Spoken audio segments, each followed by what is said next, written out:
ఆకాశవాణి ప్రాంతీయ వార్తలు చదువుతున్నది కనపర్తి రాణి. ముందుగా శ్రోతలకు క్రిస్మస్ పండుగ శుభాకాంక్షలు. ముఖ్యాంశాలు. కేంద్ర సమాచార ప్రసార మాధ్యమాల శాఖ సహాయ మంత్రి డాక్టర్ ఎల్ మురుగన్ ఈరోజు యానాంలో పర్యటించనున్నారు. కేంద్ర ప్రభుత్వ పథకాలను ప్రజలందరూ సద్వినియోగం చేసుకోవాలని కేంద్ర కమ్యూనికేషన్ల శాఖ సహాయ మంత్రి దేవ్సింగ్ చౌహాన్ సూచించారు. వైఎస్సార్ కడప జిల్లా పులివెందుల నియోజకవర్గం అభివృద్దికి నిదర్శనంగా నిలిచిందని ఆంధ్రప్రదేశ్ ముఖ్యమంత్రి వైఎస్ జగన్మోహన్ రెడ్డి తెలిపారు. తెలంగాణలో మత్తు పదార్థాలు, నకిలీ విత్తనాలను సరఫరా చేసే వారిపై కఠిన చర్యలు తీసుకోవాలని ముఖ్యమంత్రి రేవంత్ రెడ్డి అధికారులను ఆదేశించారు. భారత మాజీ ప్రధానమంత్రి అటల్ బిహారీ వాజ్పేయి జయంతిని జాతీయ సుపరిపాలనా దినోత్సవంగా ఈరోజు దేశవ్యాప్తంగా నిర్వహించుకుంటున్నాం. క్రైస్తవులు ఈరోజు క్రిస్మస్ పండుగను భక్తి శ్రద్దలతో జరుపుకుంటున్నారు. వార్తల వివరాలు.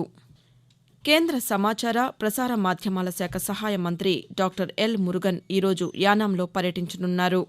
ఈ ఉదయం ఆయన రాజమహేంద్రవరం చేరుకుంటారు. అక్కడి నుంచి యానాంకు చేరుకుని మధ్యాహ్నం పలు కార్యక్రమాల్లో పాల్గొంటారు. అనంతరం యానాంలోని జిప్మర్, ఆయుష్ ఆసుపత్రులను సందర్శిస్తారు. సాయంకాలం యానాంలో వికసిత్ భారత్ సంకల్పయాత్రలో పాల్గొంటారు. అనంతరం జిల్లా అధికారులతో మాట్లాడతారు.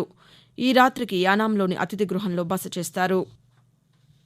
ప్రజలందరూ కేంద్ర ప్రభుత్వ పథకాలపై అవగాహన పెంపొందించుకుని వాటిని సద్వినియోగం చేసుకోవాలని కేంద్ర కమ్యూనికేషన్ల శాఖ సహాయ మంత్రి దేవ్సింగ్ చౌహాన్ సూచించారు.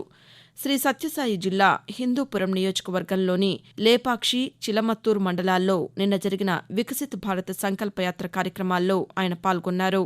పలు శాఖలు ఏర్పాటు చేసిన స్టాళ్లను మంత్రి పరిశీలించారు. కేంద్ర ప్రభుత్వ పథకాలపై మొబైల్ వ్యాన్ ద్వారా వీడియో ప్రదర్శనతో ప్రజలకు అవగాహన కల్పించారు. వికసిత్ భారత్ సంకల్పం లక్ష్య సాధన కోసం మంత్రి ప్రతిజ్ఞ చేయించారు. కేంద్ర ప్రభుత్వ పథకాల లబ్దిదారులు ఈ సందర్భంగా తమకు అందిన పథకాల గురించి సభలో వివరించారు. కృష్ణా జిల్లా మచిలీపట్నంలోనూ, డాక్టర్ బీఆర్ అంబేద్కర్ కోనసీమ జిల్లా అమలాపురం రూరల్ మండలం సవరపాలెం గ్రామంలోనూ, గుంటూరు జిల్లా చేబ్రోలు మండలం సెలపాడు, సుద్దపల్లి గ్రామాల్లోనూ, వైఎస్సార్ కడప జిల్లాలోని 10 గ్రామాల్లోనూ నిన్న వికసిత్ భారత సంకల్ప యాత్రలు నిర్వహించారు. ఈ సందర్భంగా కోనసీమ జిల్లాలోని పలువురు లబ్దిదారులు తమకు అందిన పథకాల గురించి ఆకాశవాణికి వివరిస్తూ, నా పేరు వెంకట సత్యం. ప్రధానమంత్రి నరేంద్ర మోడీ గారు ఆయుష్మాన్ భారత్ కార్డు అనేది ఒకటి పెట్టారు. ఇంట్లో ఎంత మంది ఉన్నా కూడా ఒక్కొక్కరికి సంవత్సరానికి 5 లక్షల చొప్పున ఒక వైద్యం చేయించుకోవడానికి స్టేట్ లోనే కాకుండా మిగతా రాష్ట్రాల్లో కూడా ఎక్కడికైనా మనం వెళ్లి చేయించుకోవచ్చు. బ్రహ్మాజీరావు అండి. మన మోడీ గారి ప్రభుత్వంలో మన కిసాన్ యోజన కింద 2000 చెప్పినా 3 సార్లు పడుతుందండి. దానికి మేము వడ్డీకి కానీ ఏం తెచ్చుకోక్కర్ లేకుండా రైతులకి కూలి పని చేసుకోవడం, వాళ్ళకి డబ్బులు ఇవ్వటానికి మాకు ఉపయోగపడుతుంది. దానివల్ల మాకు ఎంత ప్రయోజనం ఉందండి. వైఎస్సార్ కడప జిల్లా పులివెందుల నియోజకవర్గం అభివృద్దికి నిదర్శనంగా నిలిచిందని ఆంధ్రప్రదేశ్ ముఖ్యమంత్రి వైఎస్ జగన్మోహన్ రెడ్డి తెలిపారు. పులివెందులలో ఆయన నిన్న పలు అభివృద్ది కార్యక్రమాలను ప్రారంభించారు. వైఎస్సార్ ఘాట్ వద్ద ముందస్తు క్రిస్మస్ ప్రత్యేక ప్రార్థనల్లో పాల్గొన్నారు. అందరికీ క్రిస్మస్, నూతన సంవత్సర శుభాకాంక్షలు తెలియజేశారు.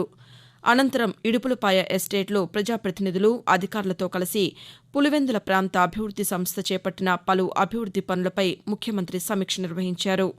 ఈ సందర్భంగా మాట్లాడుతూ, సచివాలయాల ద్వారా గ్రామ లోగిళ్లలోనే ప్రభుత్వ సేవలు, సంక్షేమ పథకాలను సంతృప్తికరంగా ప్రజలకు అందించేందుకు నిరంతరం కృషి చేస్తున్నామని అన్నారు. ఈ కార్యక్రమంలో జిల్లా ఇన్ఛార్జ్ మంత్రి ఆదిమూలపు సురేష్, పార్లమెంటు సభ్యులు వైఎస్ అవినాష్ రెడ్డి తదితరులు పాల్గొన్నారు. కాగా ముఖ్యమంత్రి పర్యటన కడప జిల్లాలో ఈరోజు కూడా కొనసాగుతుంది. ఈరోజు సీఎస్ఐ చర్చిలో జరిగే క్రిస్మస్ వేడుకల్లో ముఖ్యమంత్రి పాల్గొంటారు.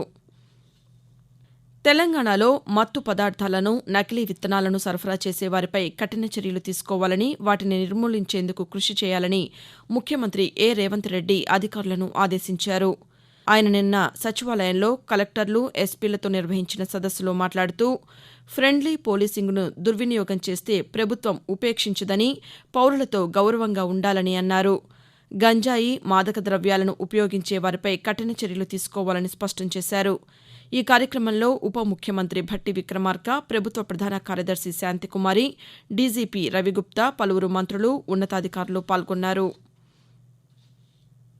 అంగన్వాడీ కార్యకర్తల సమస్యలపై ప్రత్యేక కమిటీ వేశామని, త్వరలో ముఖ్యమంత్రితో చర్చించి సమస్యలు పరిష్కరిస్తామని ఆంధ్రప్రదేశ్ గనుల శాఖ మంత్రి పెద్దిరెడ్డి రామచంద్రారెడ్డి హామీ ఇచ్చారు.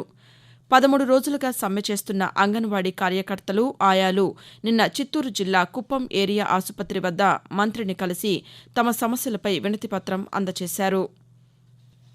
ఆకాశవాణి ప్రాంతీయ వార్తలు వింటున్నారు. భారతరత్న మాజీ ప్రధానమంత్రి అటల్ బిహారీ వాజ్పేయి 99వ జయంతిని ఈరోజు దేశవ్యాప్తంగా జరుపుకుంటున్నాం. వాజ్పేయి జయంతిని కేంద్ర ప్రభుత్వం జాతీయ సుపరిపాలన దినోత్సవంగా నిర్వహిస్తోంది. ఈ సందర్భంగా దేశానికి ఆయన అందించిన సేవలను ప్రజలు స్మరించుకుంటున్నారు. ప్రస్తుత మధ్యప్రదేశ్లోని గ్వాలియర్లో 1924 డిసెంబర్ 25వ తేదీన వాజ్పేయి జన్మించారు. 1996 నుండి 2004వ సంవత్సరం వరకు 3 పర్యాయాలు వాజ్పేయి ప్రధానమంత్రిగా దేశానికి సేవలందించారు. ఆయన ప్రధానిగా ఉన్న సమయంలో పోఖ్రాన్ అణుపరీక్షలు జరిగాయి. పాకిస్తాన్తో జరిగిన కార్గిల్ యుద్దంలో భారత్ ఘన విజయం సాధించింది. దేశ ఆర్థిక వ్యవస్థకు రహదారులు అత్యంత కీలకమని భావించిన ఆయన జాతీయ రహదారుల విస్తరణ కోసం స్వర్ణ చతుర్భుజి, ప్రధానమంత్రి గ్రామీణ సడక్ యోజన, పాఠశాల విద్యాభివృద్ది కోసం సర్వశిక్ష అభియాన్ వంటి ప్రజాదరణ పథకాలను ప్రవేశపెట్టారు. వాజ్పేయి తన 94వ ఏట 2018 ఆగస్టు 16వ తేదీన కొత్త ఢిల్లీలో తుది శ్వాస విడిచారు. వాజ్పేయి జయంతి సందర్భంగా పార్లమెంటులో ఆయన చేసిన ఉపన్యాసంలోని కొంత భాగాన్ని ఇప్పుడు విందాం. देश में ध्रुवीकरण नहीं होना चाहिए, न सांप्रदायिक आधार पर, न जातीय आधार पर, न राजनीति ऐसे दो खेमों में बंटनी चाहिए कि जिनमें संवाद न हो, जिनमें चर्चा न हो। देश आज संकटों से घिरा है और ये संकट हमने पैदा नहीं किए। जब जब कभी आवश्यकता पड़ी संकटों के निराकरण में हमने उस समय की सरकार की मदद की है. యేసుక్రీస్తు జన్మదిన సందర్భంగా ఈరోజు ప్రపంచవ్యాప్తంగా క్రిస్మస్ పండుగను జరుపుకుంటున్నారు. క్రైస్తవులు రంగురంగుల విద్యుత్ దీపాలతో ఇళ్లను, చర్చిలను అలంకరించారు. అర్ధరాత్రి వరకు చర్చిలలో ప్రత్యేక ప్రార్థనలు నిర్వహించారు. ఈరోజు ఉదయం కూడా చర్చిలలో ప్రత్యేక ప్రార్థనలు నిర్వహించనున్నారు. యేసుక్రీస్తు జనన సందేశాన్ని అందించే నక్షత్రాన్ని రంగుల కాగితాలు, వెదురు బద్దలతో తయారు చేసి ఇళ్ల ముందు అలంకరించారు. ఇతరుల పాపాలను ప్రక్షాళన చేసేందుకు తన ప్రాణాలను పణంగా పెట్టిన యేసుక్రీస్తు జీవితానికి ప్రతీకగా భావించే క్రిస్మస్ చెట్టును ఇళ్ల ముందు ఏర్పాటు చేసుకున్నారు. తన ధనాన్నంతా పేద ప్రజలకు పంచిపెట్టిన క్రిస్మస్ తాత శాంతాక్లాజ్ దయాగుణాన్ని క్రైస్తవులు ఈ సందర్భంగా స్మరించుకుంటున్నారు. క్రిస్మస్ పర్వదినం సందర్భంగా భారత రాష్టపతి ద్రౌపది ముర్ము, ఉపరాష్టపతి జగదీప్ ధన్కడ్, ప్రధానమంత్రి నరేంద్ర మోదీ, ఆంధ్రప్రదేశ్, తెలంగాణ రాష్ట్రాల గవర్నర్లు justice S Abdul Nazeer, doctor Tamilisai Soundararajan, ముఖ్యమంత్రులు వైఎస్ జగన్మోహన్ రెడ్డి, ఏ రేవంత్ రెడ్డి ప్రజలకు శుభాకాంక్షలు తెలిపారు. ఆంధ్రప్రదేశ్ రాజ్భవన్లో నిన్న సెమీ క్రిస్మస్ వేడుకలను నిర్వహించారు. Governor justice S Abdul Nazeer ప్రజలకు ఈ సందర్భంగా శుభాకాంక్షలు తెలిపారు. అనంతరం ఆయన మాట్లాడుతూ మానవాళికి శాంతి, సామరస్యం, సోదరభావం అనే సందేశాలను క్రీస్తు ఇచ్చారని, వాటిని మన జీవితాల్లో పాటించాలని సూచించారు. ఆంధ్రప్రదేశ్లోని గుంటూరు జిల్లా మంగళగిరిలోని తెలుగుదేశం పార్టీ కేంద్ర కార్యాలయంలో నిన్న ముందస్తు క్రిస్మస్ వేడుకలు ఘనంగా నిర్వహించారు. పార్టీ అధినేత, ఆంధ్రప్రదేశ్ మాజీ ముఖ్యమంత్రి నారా చంద్రబాబు నాయుడు కేక్ కట్ చేసి క్రైస్తవ సోదరులకు క్రిస్మస్ శుభాకాంక్షలు తెలిపారు. కార్యక్రమంలో మాజీ మంత్రి నక్కా ఆనందబాబు, క్రిస్టియన్ కార్పొరేషన్ మాజీ చైర్మన్ మద్రాల ఇమ్మాన్యుయేల్ తదితరులు పాల్గొన్నారు. ప్రాంతీయ వార్తలు ముగించే ముందు ముఖ్యాంశాలు మరోసారి. కేంద్ర సమాచార ప్రసార మాధ్యమాల శాఖ సహాయ మంత్రి డాక్టర్ ఎల్ మురుగన్ ఈరోజు యానాంలో పర్యటించనున్నారు. కేంద్ర ప్రభుత్వ పథకాలను ప్రజలందరూ సద్వినియోగం చేసుకోవాలని కేంద్ర కమ్యూనికేషన్ల శాఖ సహాయ మంత్రి దేవ్సింగ్ చౌహాన్ సూచించారు. వైఎస్సార్ కడప జిల్లా పులివెందుల నియోజకవర్గం అభివృద్దికి నిదర్శనంగా నిలిచిందని ఆంధ్రప్రదేశ్ ముఖ్యమంత్రి వైఎస్ జగన్మోహన్ రెడ్డి తెలిపారు. తెలంగాణలో మత్తు పదార్థాలు, నకిలీ విత్తనాలను సరఫరా చేసే వారిపై కఠిన చర్యలు తీసుకోవాలని ముఖ్యమంత్రి ఏ రేవంత్ రెడ్డి అధికారులను ఆదేశించారు. భారత మాజీ ప్రధానమంత్రి అటల్ బిహారీ వాజ్పేయి జయంతిని జాతీయ సుపరిపాలన దినోత్సవంగా ఈరోజు దేశవ్యాప్తంగా నిర్వహించుకుంటున్నాం. క్రైస్తవులు ఈరోజు క్రిస్మస్ పండుగను భక్తి శ్రద్దలతో జరుపుకుంటున్నారు. ఆకాశవాణి ప్రాంతీయ వార్తలు ఇంతటితో సమాప్తం.